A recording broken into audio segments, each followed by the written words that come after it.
Let's talk a little bit about the relationship between relationship problems and executive function challenges and ADHD. This is a really legitimate topic, and I had a college student, who was recently asked me about some of this stuff. And I think that there's a real need to be talking about this openly. So, when we think about executive function challenges, legitimate executive function challenges, ADHD, things like this, and we think about how what's happening with the brain with executive function and the real impacts that we have, there are real impacts when ADHD is not treated or executive function challenges are not addressed. People have real issues with health, with jobs and career, with more injuries, legal problems, family conflict, relationships, and so on and so forth. But relationships is what we're talking today. And if you look at the DSM, the Diagnostic Manual, that talks about ADHD, and you look at the symptoms of ADHD and how it's diagnosed, we're looking at things like things that impact relationships. So think about some of these things and how these things impact relationships. Whether you are someone who has ADHD or executive function challenges, or you're a parent or a teacher of a child or teenager or a young adult with these sorts of challenges, think about this, right? In the DSM, we're going to look at some of the things that the DSM talks about in terms of diagnosing. And I want you to think about these with the lens of how these particular things impact relationships. And then I'm also going to talk about something that I do with students and with myself, but that really does help in these sorts of situations. So, one of the things that we see in the DSM is it talks about paying attention to details. And can you imagine having conversations with somebody and you're not paying attention to details and how that must feel? Sustained attention, being able to pay attention, having a conversation with somebody, a relationship with somebody, whether it's a friend, whether it's a romantic relationship, whether it's a spouse, whether it's a coworker, whether it's somebody that is a stranger and you're just talking to them. But thinking about sustained attention and not being able to pay attention and being distracted in that conversation. It can seem like somebody's not listening. Follow through is another thing that those of us with executive function challenges struggle with. And when we don't follow through and we tell somebody we're going to follow through with something, and because of our executive function challenges we don't follow through with a thing, that impacts relationships. And difficulty organizing tasks or organizing activities. A lot of us want to do things with people, want to organize activities with people, meet up with people, do fun things with people, but we often drop the ball and struggle with that. We lose things, and imagine if we have executive function challenges and we lose something that doesn't belong to us. We wanted to return it, we intended to return it, but we've lost the thing. Or if we're often fidgety and moving, it can also feel like we're not paying attention to people. Excessive talking, this is something that I'm good at, but for when you're trying to communicate with somebody and you're excessively talking and not learning skills for listening and slowing down and paying attention to them, we also tend to interrupt a lot and be impulsive. And so, in terms of, these are all sorts of things that the DSM alludes to, and you can see, hopefully, clearly that these things can really impact relationships. So many of us have really harmed a lot of our relationships, lost a lot of our relationships with people we care about, or they've just kind of fell by the wayside. We haven't been able to maintain them in a way. And we're often losing great people in our lives that we would like to have in our lives, or pushing them away or creating distance. So obviously, if we don't want to do that, we want to find solutions to this. And what I'm going to propose to you, first of all, right now, is something that you have to have rapport first.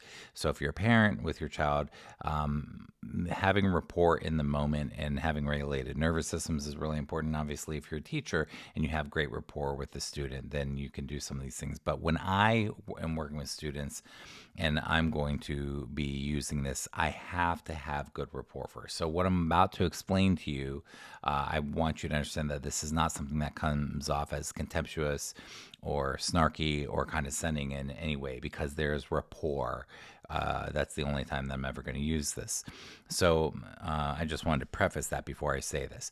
So what I will often say to a student that I know well and have rapport with is something like this. Hey, I'm going to say something important right now. So if we're working on something, we're coaching, and I get to something really important and I really want to make sure that they're hearing it, I will use what I call pre-conversation. Doesn't matter. A lot of people do this sort of strategy and call it different things. I call it a pre-conversation, but I'm going to say, hey, I want to say something right now. Are you with me? So I want to connect with them, whether or not they're giving me eye contact or not, whether we're on the phone, on Zoom, whatever, doesn't matter. But I need to ask them, are you with me? I want to use that pre-conversation to just get their brain to consciously say, yes, I'm with you, Seth. I'm there. Gotcha. And if they're not, then I want to pause and give them the time and space that they need to be like, all right, tell me when you're ready to listen. This is important. I want to make sure this lands. So that's what I start with is I'm going to say something right now. Are you with me? Some way of saying that. Say it in your own words, but some way of making sure that they're with me. That those challenges that we talked about before with impulsivity and distractibility and yada, yada, that we're addressing those in the moment and we're making sure that, yep, I'm with you. Okay. Then I often will say something like, cool. All right. How do I know that you're with me? So if I don't know the student very well and I'm getting to know them, I'm going to say that until I understand how they work. But I'm going to say, how do I know that you're with me? Because they may not use a lot of eye contact, or we may not be on the phone, or I may not be able to tell, or they may be giving me great eye contact, but they're daydreaming, which I've done a billion times myself. So I'm going to say, how do I know that you're with me? That is such a good question, because not only does it help them get more with you in the moment, but it also helps them raise their self-awareness, their metacognition, their introspection, their self-reflectiveness. This is a very important part of executive function in and of itself, the self-reflection piece. So it's just an exceptional question that is really helpful on multiple levels. So I'm going to say something. Are you with me? Yeah. How do I know you're with me? Well, here's how you can tell. Okay, cool. And I really want to give time.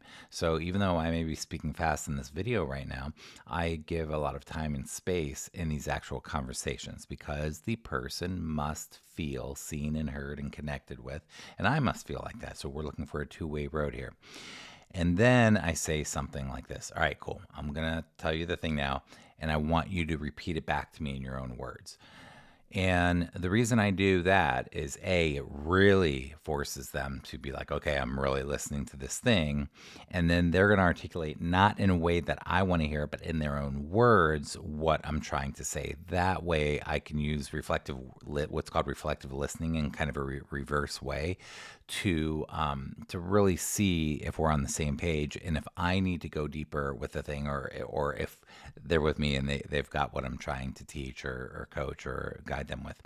So anyhow, that is what I wanted to talk about today. If you're not familiar with me, my name is Seth Perler. I'm an executive function coach. I've been doing this a long time, since before executive function coaching was a thing. And now there's a lot of them out there, and there's some amazing people doing amazing work out there. If you like what I'm doing, give it a thumbs up, like it, whatever. Leave a comment below.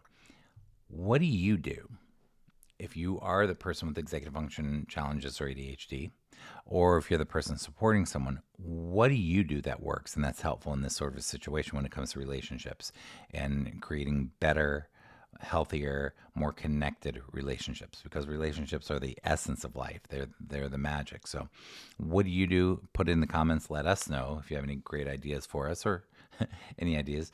And if you like what I'm doing, go share this around and go to sethperler.com. You can get other resources there, and you can find me all over the place. Got a summit coming up and all the things, yada, yada. Have a fantastic day. I want to wish you peace in your heart. I want to wish you joy. And most of all, I want to wish you connection with the people you care about in your life, particularly those kids in your life. Take care.